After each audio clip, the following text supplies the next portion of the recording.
What up, everybody? I'm your host, JP, and this is my co host, Josh. Hey everyone. And welcome back to another episode of the FIlmBros podcast.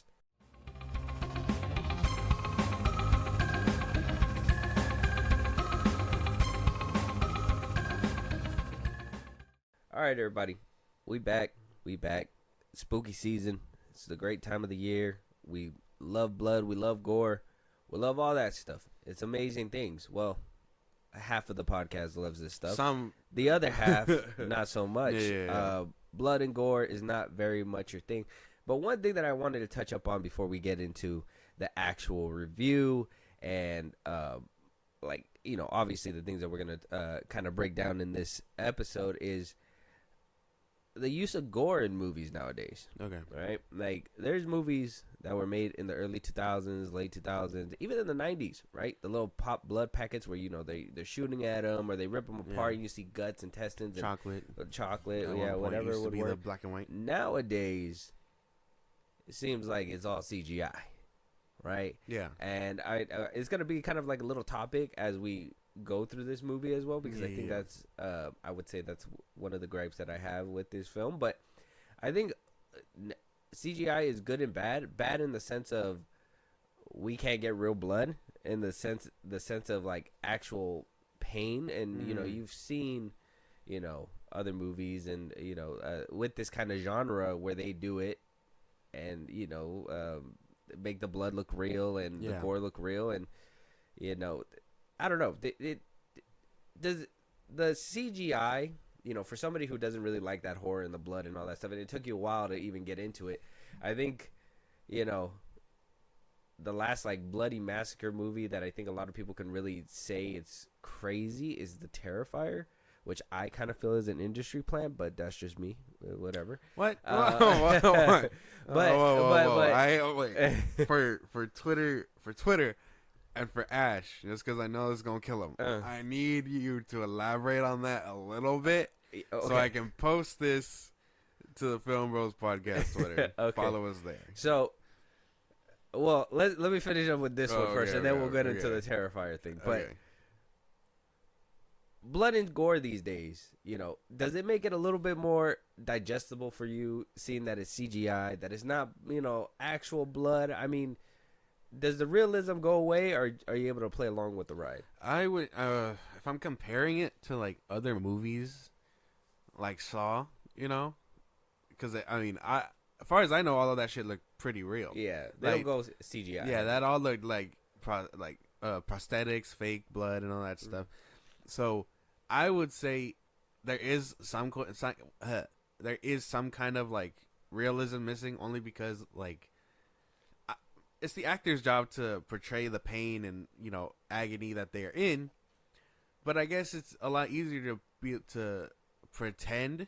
Like, yes, they're pretending, but follow my train of thought. They're pretending, but it doesn't feel as real as it would if it was real prosthetics and stuff. Yeah, it's kind of like what I think we had this debate a little bit on a different episode where we said, does it make you a better actor that you can act in front of a green screen with a tennis ball, right? Mm-hmm. Or are you a better actor that you could only do it face to face, right, or across from each other?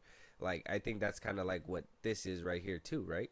A little bit, I can see that, and I mean, I would say that most of the blood here looked nice, but I didn't feel the realism. There was no point where I winced and was like, "Oh, that looked like it hurt." Nah, I mean. I would say, there's probably just realism missing a bit. It kind of tones down the experience. Okay, well, let's jump right in, and I'll give my take on the Terrifier right now. Josh, let them know what we are. Well, let me give the take on the Terrifier before we give the title card. So, Terrifier, right? Terrifier, straight up industry plant. Straight up. You know how like musicians have industry plants, right? Yeah. Terrifier, straight up industry plant. How do you go, right, into a new age? You can't propel Jason. You can't propel... Well, Scream's actually doing pretty decent now. Yeah. But there was a time where Scream wasn't doing too well. I think Scream 4 came out and everybody was like... This half sucks. And half, right? Michael Myers, 2018, did really well, but what happened to the other two, Halloween Kills and Ends. Yeah. Who knows? A lot of people are split between Kills and Ends or whatever. So all these older, obviously, villains, they're trying to be brought back for remakes and whatnot, and they can't. Mm-hmm. They can't do it. So what does the industry got to do? They got to make you love a new slasher. So what are they going to do? Take the old tropes of what they did before and crank that up to 10. So, I mean, is it a new take? Yes. Do I kind of feel like it's an industry plant? Yeah, because you took characteristics of other people, Pennywise, Scream, Ghostface, you know, the killer part, Hostel, if you really want to go into the whole torturous, you know, I don't know if you've seen any of these movies, but they get pretty gnarly. Okay.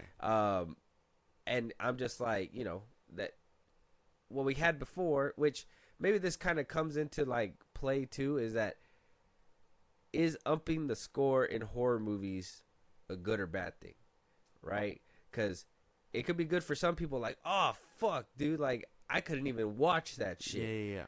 Or it could be like, wow, they really just trying to outdo the other guy, right? Like you know, where Scream goes and cuts your belly and intestines come out. Now you got to go let the intestines fall out, and I guess the another head roll off and all that. Well, stuff. I guess another example would be, right, you see guts spill in a movie, and a movie that tried to take it further was the one with the kid Chucky, Seed of Chucky. You remember the scene with Redman? Yeah. And, you know, they're at the table and the guts come out or whatever. They added more flair. They made it look real.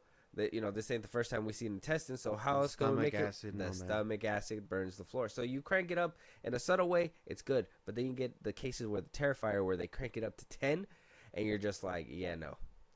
They're telling you to dance, and people are eating it up. I mean, they're going to a third film. Yeah. Okay. Yeah. I guess that makes sense. I mean, I thought the Terrifier movies, for the most part, like, they were just streaming movies. They were just straight to streaming. Shudder. Yeah, like that. Yeah, I was No hate to the Terrifier fans. No. I thought it was a Shudder film. For me, yeah, too. Because I mean, I'm barely like I've heard of this franchise, but I had no idea they were on their third film already. So, I guess I understand. I wanted to kind of make it a thing where it was like overlooked and probably too disgusting for the public eye. Yeah. The very niche fans just latched on. Something that kind of gets my attention when I say that is like the Human Centipede. Like, some people love the shit out of that movie. I don't see the appeal. I don't see the appeal either, but some people love it. It's a niche thing, you know what I mean? So Terrifier, I see it like it's a lot of niche fans, very and that's what I'm saying. I think a lot of people really like it because of the fact that this character takes horror elements from all kinds of characters. They don't just pick one. Okay. They get it from a plethora. So, I mean, if that doesn't say industry plant, bro, like, if GMO type fucking horror movie, bro. Okay, I understand. That's funny. Okay. Yeah. So, just for you Terrifier fans, I seen the first one. I don't think I seen the second one. I know the third one's supposed to be like Christmassy. Let me just tell you something. After watching the first one, Shudder movie. It's a Shudder movie. They're Shudder movies. Apparently, they get better. Apparently, the third one's supposed to be like... They get better? Apparently, that's what they say. Didn't he die? I don't know. I feel like he died in the first one and they brought him back. He's like he's supposed to... Yeah, you said he's like Pennywise. He's like an entity. Yeah, right? So he can't just be a slasher, like somebody who's tangible that wants to murder people. They also have to have the power of like Pennywise and shit. Yeah. What an industry plan thing to do, but let us know what you guys think. Is the Terrifier an industry plan? Did you watch it on Shudder? Did you watch it? Was it in the theaters? Did it hit theaters? It was streaming. Right? I don't even know. I don't think so. I want to say the third one is getting a theater release. I don't know if the other two did. Yeah, I don't think so. I don't think they did. But let us know what you guys think. But moving on, we obviously have the main review that we're going to be talking about today. And like I said, we're going to be touching on a little bit more on that whole blood subject. Josh, let them know what we are reviewing today so we can get this started. We are reviewing Abigail 2024. You all came highly recommended. You know the rules. No real names, no backstories, no cell phones. So whose kid is she? A very wealthy man who's about to be $50 million poorer. I'm here to make sure you're safe. What's your name? Mine's Abigail. You can call me Joey. Do you have any kids? I have a little boy. See you in 24 hours. Do you know what a pinky promise is? If you behave and do as we say, I pinky promise you, it'll all be over soon. Joey, Yeah. I'm sorry about what's gonna happen to you. Abigail 2024, a movie that I thought was overlooked, but apparently horror fans showed up for this one. Unfortunately, I think this one was kind of wrapped around a couple other films we were watching at the time, so we couldn't get to it in the movie theaters. But, you know, I was very excited for this one. I really wanted to watch it. One person that really drew me in was Melissa Barrera, because she knowingly and very publicly has been blackballed from Hollywood because of her views. Mm-hmm. A few other actors as well. I think there's a whole SAG meetings right now to kind of help that case out. Yeah, to stop political views from blackballing people. Exactly. So, knowing that Melissa Barrera was in this one, I was like, okay, well, I'm supporting. I gotta go watch it. Unfortunately, like I said, we couldn't go to the box office, but I'm like, horror, Melissa Barrera, she goes from Scream to doing this kind of film. I'm 100% with it. I was like, I'm down. And then other things were kind of involved that kind of made it a little enticing for me, but by the end of it, you know, hey man, we end up where we're at, right? So, first things first, Abigail, right? Like I said, we missed it, but not a lot of other people missed it. Worldwide, made about $42 million, coming off a $28 million budget. Oh, so not bad. Made its money back. Yeah. Kind of made double. So, Abigail sequel? Maybe. Probably not. I don't think so. I would hope not. I mean, kind of left. We'll have to wait and see. I think they left room for a sequel possibly. Abigail sits on Rotten Tomatoes at 83% certified with the critics, but 85% on the popcorn meter. Not the audience score, the popcorn meter. Yeah. Not bad. Not too much of a difference. No.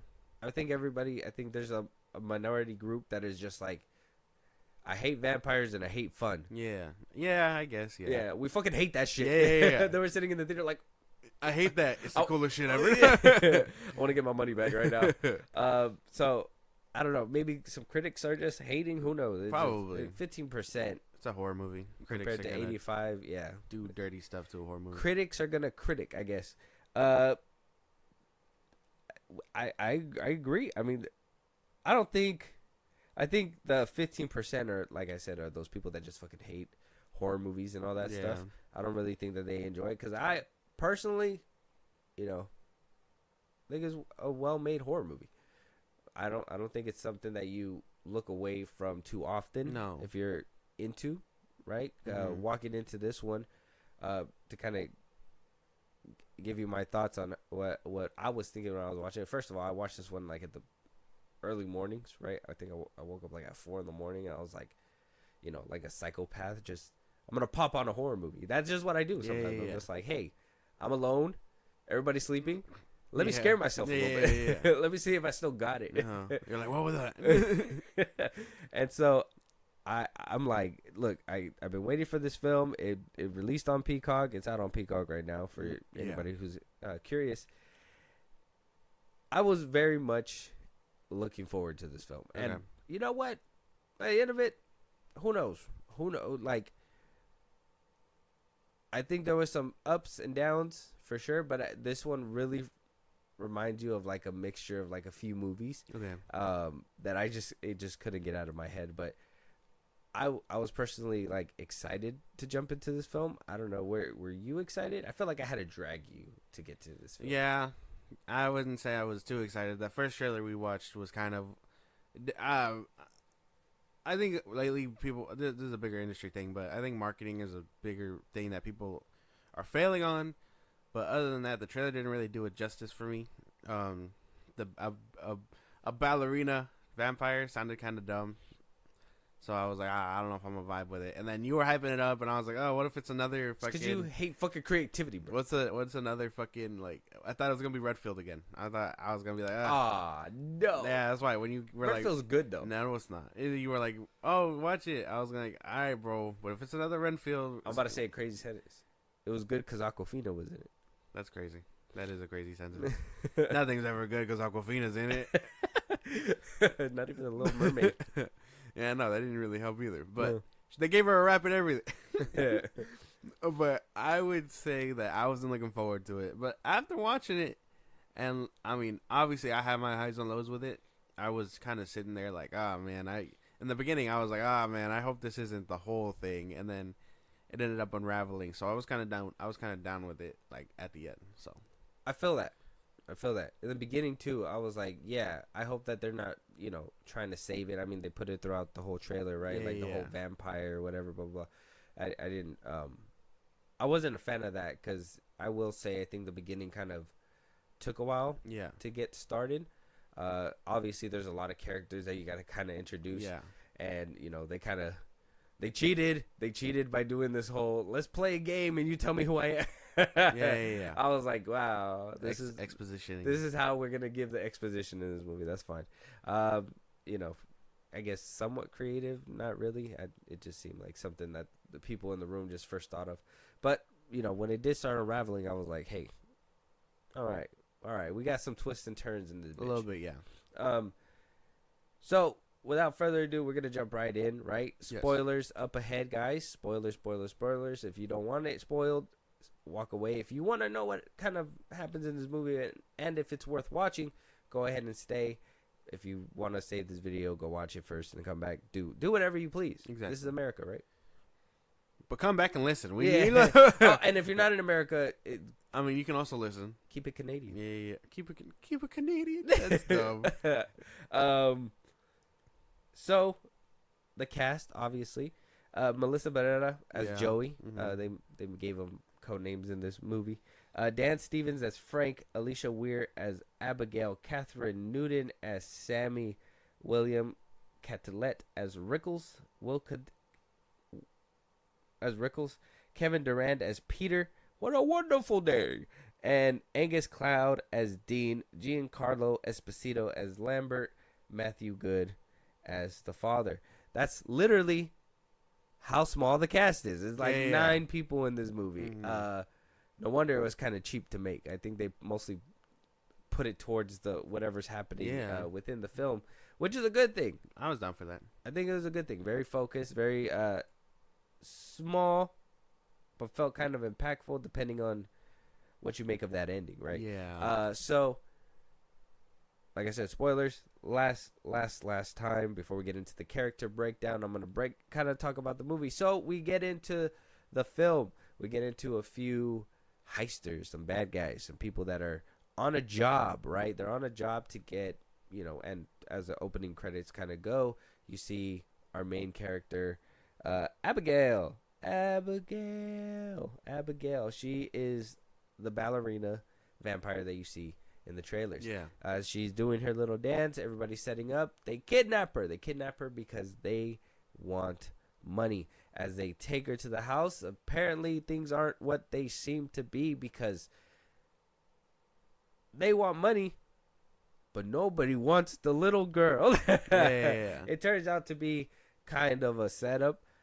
They go through some very creative deaths. Obviously, we're not going to go down every death. Hopefully, we don't spoil it too much for you guys. And you get the creative deaths. You get a little bit more motivation on why she's doing these kinds of things. As you know, vampires do live thousands of years. So, as you could tell as a child, there's not really crazy motivation besides doing it for fun. Yeah. And hungry, maybe, right? And maybe a couple other things that they kind of reveal in the ending. By the end of it, you get some vampire on vampire action. Some very slow burning ending, I would just say, like a very, very slow burning ending. And yeah, by the end of it, I think you have a happy ending, a door open for a sequel, and what you could only hope for is a happy ending. Yeah. I guess that's the best way to put it, right? Yeah. First things first, like I said, characters is the first thing we usually touch up on. So Melissa Barrera killed it, knocked it out of the park. Abigail killed it, knocked it out of the park. Okay. Kevin Durand, Yes. I love that man. Yeah, me too. Love him in everything that he does. I think he, I don't know why he's not more front and center when it comes to these films, but like him playing this dummy, big brute, and also kind of sensitive guy is a funny take. Angus Cloud, very surprising. I forgot that he was in this movie. They gave you a little touching tribute at the end of it. That was nice. It was really nice. I really liked the signature and all that stuff that kind of popped up. Giancarlo Esposito, what a pleasant surprise to see you, man. Never thought I'd see you in this kind of capacity. We kind of get a picture of him right here as well. What is it right here? Yeah. Looking straight vampire-y. Yeah. So not a spoiler. It's on the internet right now, and this movie's kind of been out for a little bit, so not too much. But character-wise, I think everybody played it to a T. Catherine Newton, too, as somebody who, you know, I was kind of on the fence about after seeing her in Quantumania. Yeah. I think... I love her. She's great. I won't lie. Yeah, but, you know, then you see her in shit where she's just called by her name multiple times. No, but I Cassie! mean... I forgot. Cassie! I forgot that was her. But what do you call it? Really? Yeah. But I would say, like, in this horror genre, I like her. Okay, yeah. Like, I liked her in Lisa Frankenstein, and I like her here. Lisa Frankenstein, that's right. That I was wondering what's another horror movie she did. Yeah, and then she was in that... Well, she was in the Freaky Friday one or whatever. The Horror Friday one. Oh, that's right. Yeah. Oh, I loved her in that. Yeah, so she's great. I like her in this genre. Oh, yeah, you did wind up watching that one. Yeah. Yeah. I think she does great in this genre. Her and Melissa Barrera are pretty cool. So, I was vibing with everybody. The person that I would say that the one that I guess took me a while to get into was literally Abigail, Alicia. The Ware, the little yeah, girl, yeah. Because for me it was a lot of it was like kid actors like have really sell, like, for me it's hard to sell. Like, I can't buy it sometimes, like, even when she was like fake crying and stuff, and like in the beginning and all that, I would say basically until she starts unleashing her powers and all that is when like I was basically like, oh fuck, dude, like she's a drag, you know. But eventually it all kind of subsides and I kind of vibe with her character.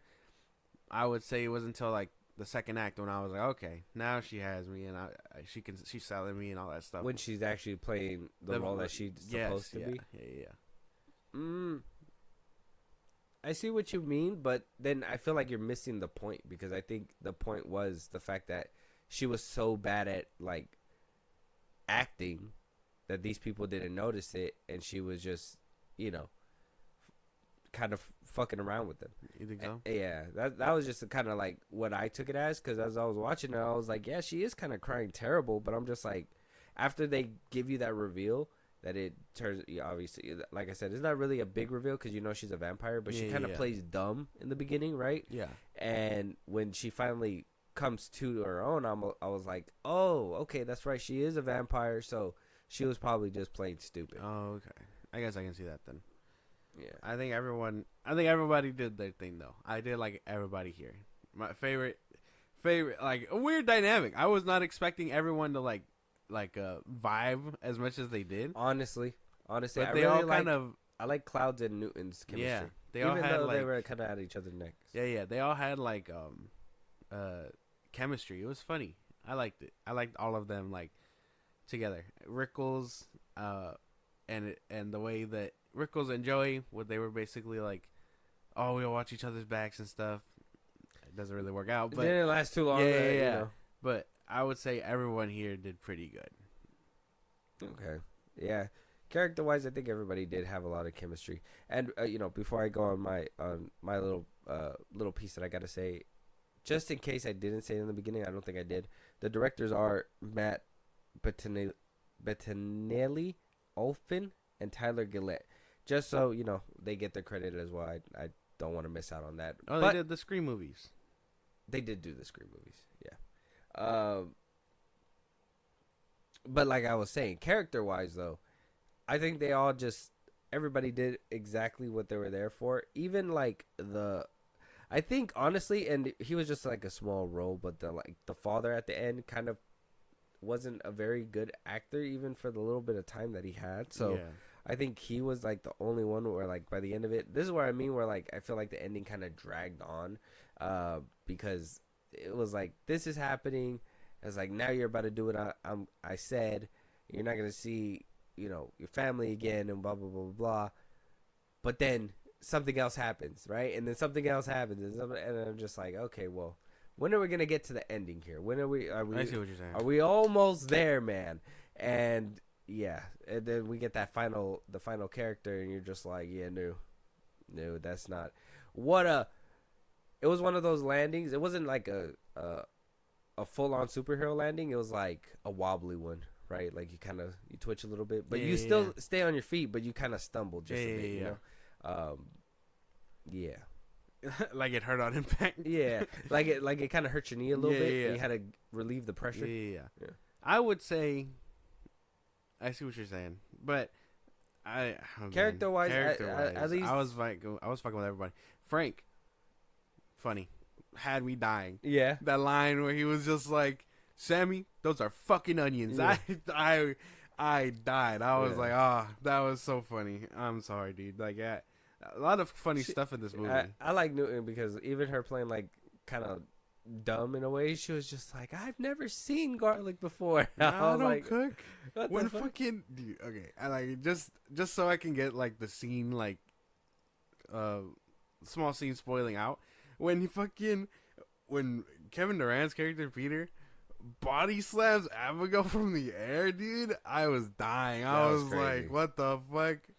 I was like, yeah, how is she getting the drop on you guys? Y'all are like way bigger than this chick. And he just fucking boom. I was like, finally.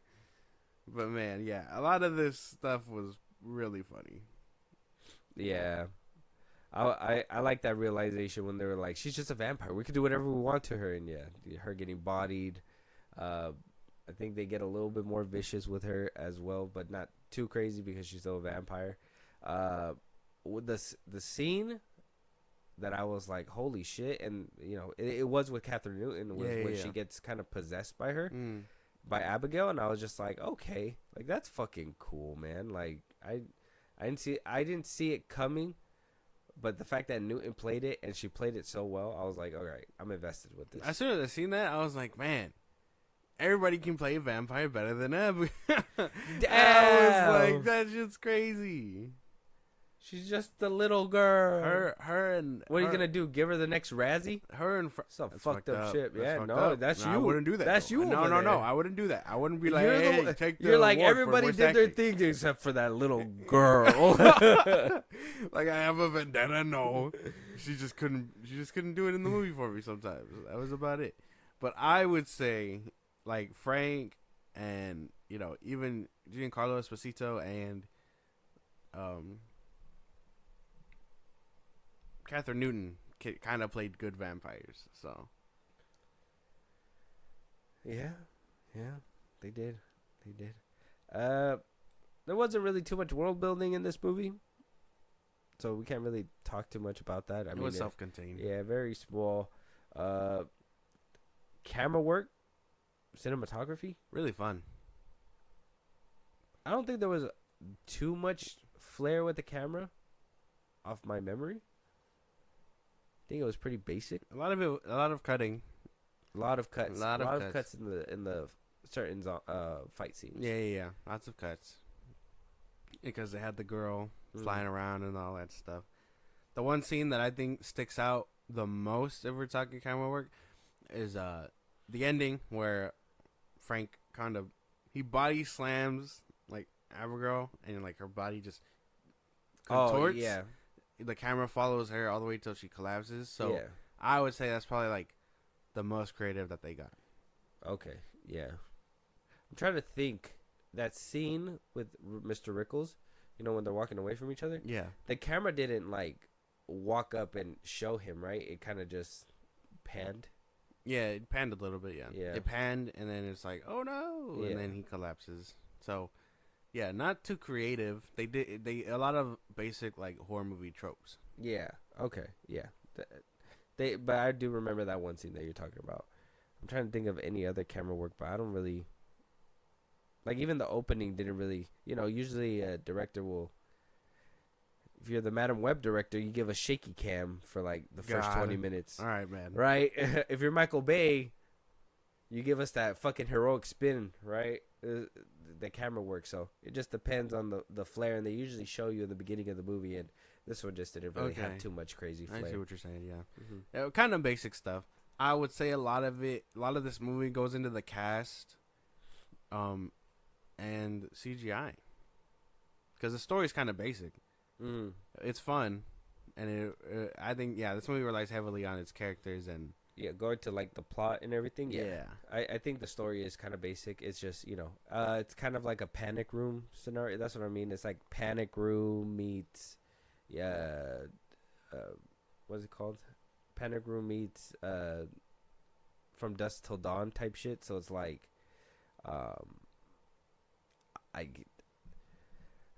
very basic story, so I can't really give it too many points for the story, but I can give it to the characters. Yes, I think they kind of added the extra layers that you needed to from Mr. Rickles, figuring out who he was, to figuring out whether there was a mole or not, right? Yeah.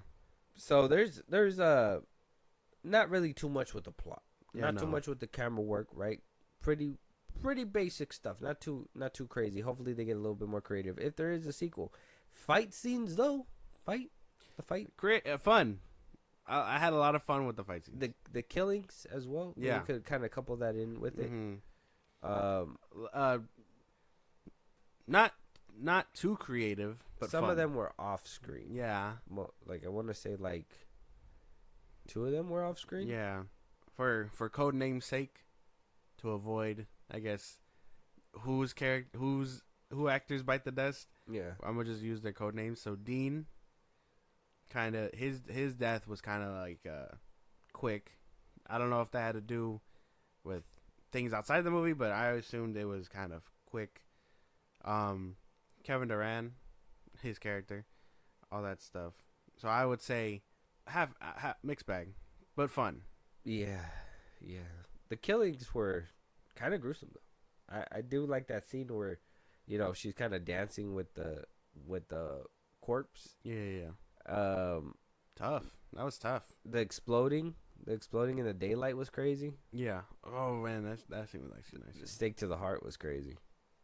And the exploding.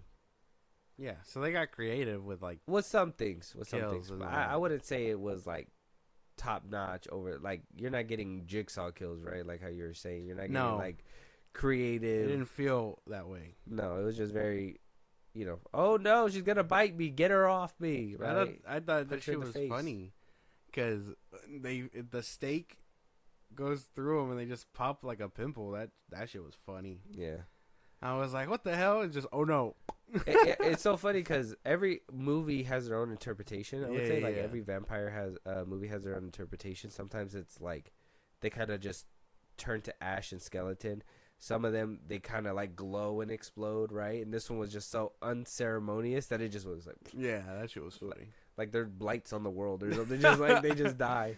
So I think killing wise and I guess the fight scenes were kind of okay. CGI. Yeah. This is where horror movies kind of tank for me, and this is why I kind of made it a topic in the beginning. Is the CGI blood, the CGI like fangs. Mm-hmm. There was a couple of like the fangs where it's like. You want to hope that they're real, but then you have scenes where like Abigail is kind of like grinning at you, and they don't look real. Yeah, no, because their teeth get all like deformed and stuff, like daggers. They're not like the usual your regular teeth, and then you have like 2 fangs or 4 fangs, whatever. Her whole mouth gets like fucked. I'm sorry, but Melissa Benoist is my like ticket. Yeah, 100%. I know you say Catherine Newton, but like I understand. I can't escape, bro. Like I'm trying to Understandable. focus here. Like what is going on? Like, I understand. like this scene right here when like she was talking, this is where like I noticed it the most because it's like the close up and you're still kind of using CGI teeth. It's kind of it kind of takes you out of it, right? And then the blood not actually being blood all the time, kind of takes you out of it. Yeah. I do like the scenes where they pop because that feels real, but the other bites and stuff like that, not really. Well, yeah, and then they get blood stained to make it be like, oh, what it happened, but Yeah. it doesn't feel as real as like you said, like if you're watching like Saw and stuff. Yeah, I think there was like a scene where like she bit and like blood came out or whatever, and that just looked bad. Yeah, but for the most part, CGI wise, some of it did go into everything else, but it was mostly used on the kills. Yeah, and I like that they use props. Like we actually got a prop head, and it didn't feel like it was CGI. You got a prop body. Yeah. You got great explosions. Good performances as well. Like I said, there was a few times where I was like, "Oh man, I hope they make it out and stuff." And then, like I said, the ending kind of dragged on just a little bit. So, yeah, man. I don't know. Any other gripes with the CGI? Anything like that? Any gripes with the movie? Trying to think. Well, the ending. The Okay, ending we can did talk feel about that, felt kind of rushed and and slow all at once. Yeah. Like the whole thing, Frank turns or whatever, and then after that it's just spiral. You know what I mean? It just goes downhill. That's kind of where I got out of it too. And so now we have a different big bad, and he's kicking ass and all that stuff, and then it's like oh fuck, and then yeah, that whole scene where he's like, oh, get up, you're my puppet, you're my bitch, this and that. That's when I felt, oh man, now you're trying too hard. And then it doesn't work, which I mean, I assumed it wasn't gonna work because even it took Catherine Newton's character forever to turn too. So I was like, what are you hoping for, really? Like, you've seen it, you should have known, like, you've seen this. And then they just went through the great lengths to keep Melissa Benoist's character alive. I just that's where sorry, still like you, Melissa, but like you're not bad in my eyes. This is all they got to be the writers and the directors. See, the thing is that they wanted her to live so bad. I thought the father was just gonna do her in. Like, I would have preferred that. Yeah, just to kind of end it. Tie the knot. That would have kind of like made it would have made you feel like the bike riders. She never came back with the eggs. Damn. All right, man. No one even knows that movie. No. Damn. But yeah, I would assume, like, because if you're gonna do a sequel, I wouldn't want to see her back. I was gonna assume that this was a once in a lifetime deal. Yeah. They make it sound like it's a group of people, different people every time. I would have assumed she would have bit the dust. Yeah, and if she did make it, they gotta make it more compelling than that, because you can't be like dead to rights. They got her dead to rights, right? But no, I want to bring somebody else in, right? And then no, there's a double cross. And then no, I want you to do something now. And then I want to really make you hurt. And then oh no, now this one's still alive, which you thought she was dead a second ago, but now oh, lo and behold, it's still here. And then fight. Wins, right? Wins against Abigail. Goes to Melissa Benoist, does all this dumb shit. Oh, now I'm gonna make you do it yourself. Blah, blah, blah. Gets up, goes again, right? And then she's able to help him. And then it was a lot of work for a character that should have just died. I would have thought so. I would have felt more satisfied. Or if she would have turned into a vampire, that probably would have been a little bit more satisfying too. If she would have turned into a vampire, that would have worked out for me too. Yeah. I would have accepted her turning and maybe them two being friends from then on out. Exactly. Like teaching her how to do all that shit and still be, I don't know, live with her son and stuff. And then, Abigail too, turning my son into a vampire. Fucking great title. Look at that. Probably. Yeah. And then you get the big reveal of the father and stuff, which I'm assuming he's supposed to be like Dracula and all that. So he shows up. But they didn't say that. Well, I'm assuming. They're like, I don't think we got the rights for that one. Well, no, obviously not. But I assumed as much because he's been alive for millennia and he's been through so many names and stuff. I would have assumed that's Dracula. Yeah. And then he lets her go.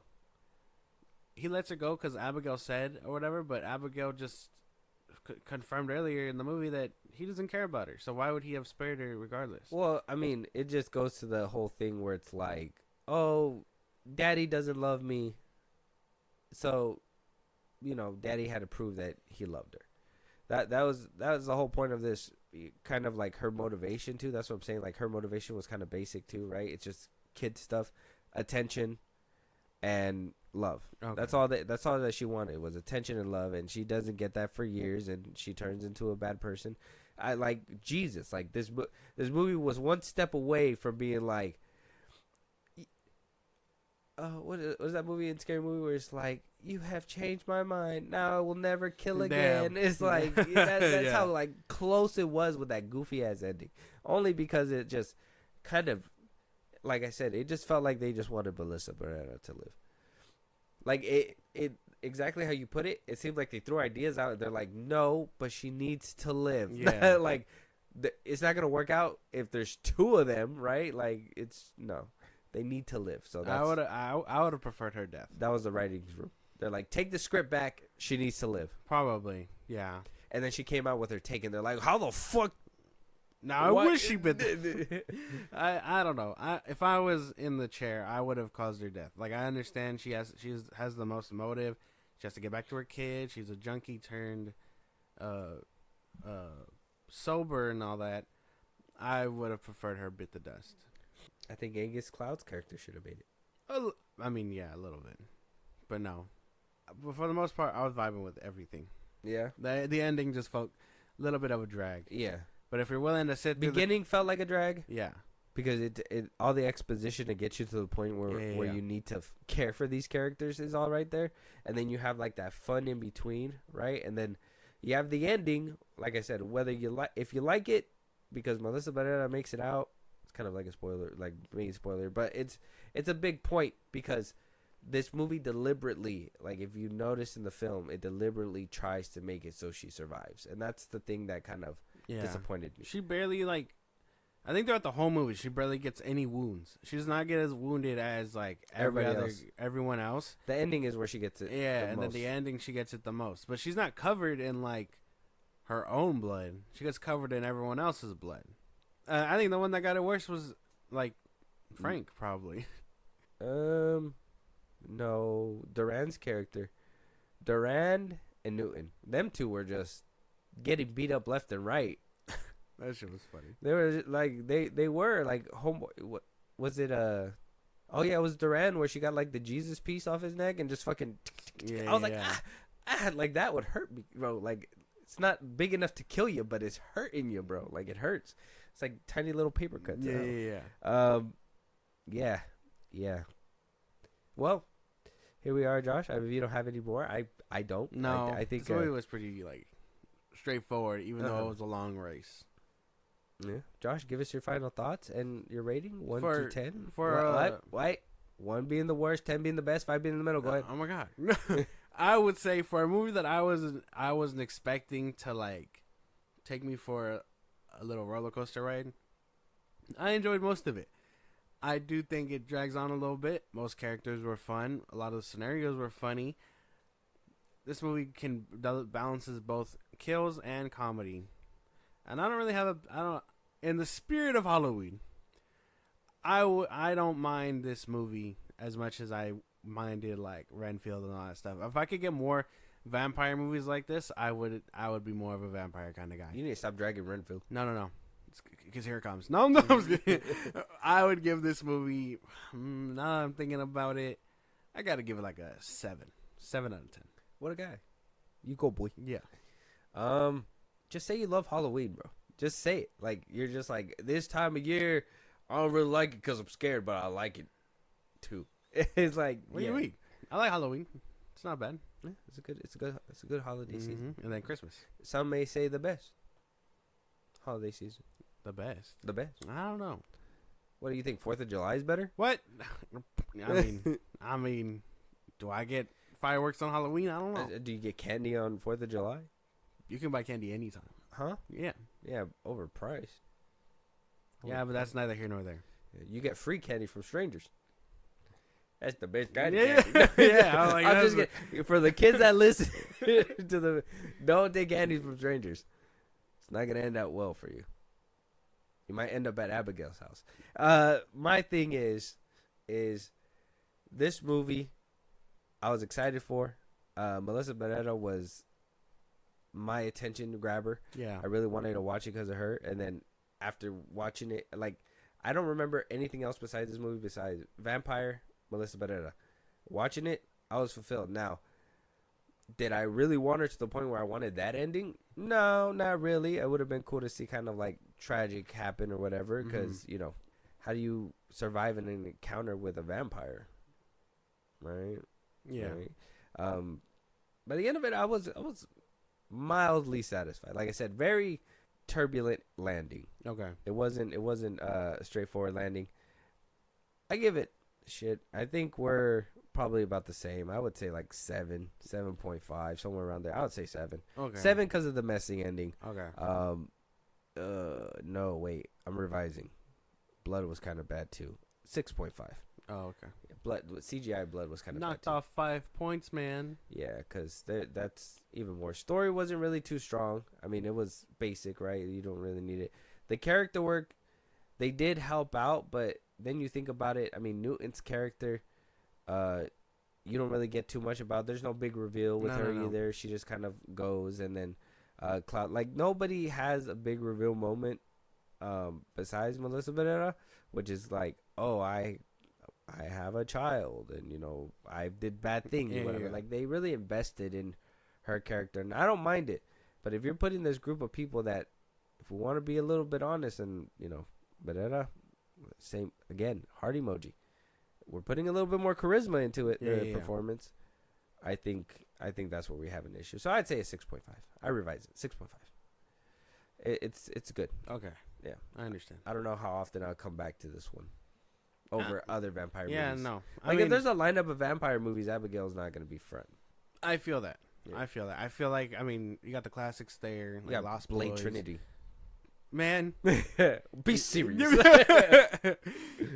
I don't even know. My mind was going elsewhere, and you threw garbage at me. But I would say, like, you got the Lost Boys, you got Fright Night, and all that stuff. Yeah. A lot more, like, vampire movies that have a more solid foundation. I would say this one is I would say this. If you don't mind revisiting this one once a year, I don't think it'd be too bad. I don't think it's that bad of a movie to do that. No, it's not bad. And I know you don't like her performance, but I actually enjoy Abigail, so I didn't really have an issue with her. But you got beef with a toddler, my boy. It's not beef with a toddler, man. If she's going, like you said, if she's gonna be in a movie, she should be critiqued as such. No, I did say that. Damn. How do I get owned by the past me? This is bullshit, bro. Goddamn, you die on some strange hills, and now that I'm on top, you're like, you can't do that. You can't use me against me. That's crazy work. No, but he's right. I think she should have. But like I said, I guess that's up to interpretation. I guess that part. Did she do it because of the role, or did she do it because she just wasn't acting right? And then when obviously we've seen it before, where what's her name?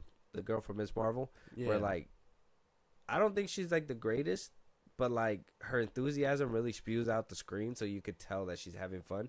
Yeah. And so when you're having fun on screen, it feels real. It's easy to get lost in it. Yeah. So, but with that being said, let us know what you guys think. Abigail is out right now on Peacock. Go check it out if you haven't watched it and you stayed for this review. Yes, Psychopath.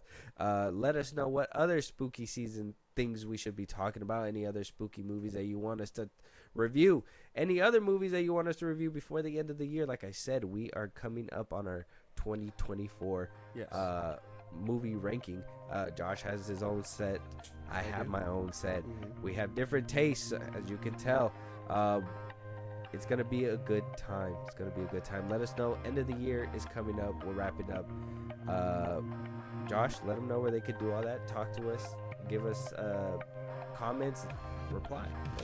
Twitter, TikTok, Instagram at FIlmBros Podcast. We post our episodes are up. You can hit us up there for any news or movies you want us to cover. Buzzsprout, link to the bios of the socials I just gave you. like a Patreon, you subscribe, you help the show grow. We really appreciate it. Listen to us anywhere you get your podcast at FIlmBros Podcast. Spotify, YouTube Music, Apple Podcasts, we're in a bunch of places. Again, wherever you get your podcasts at FIlmBros Podcast.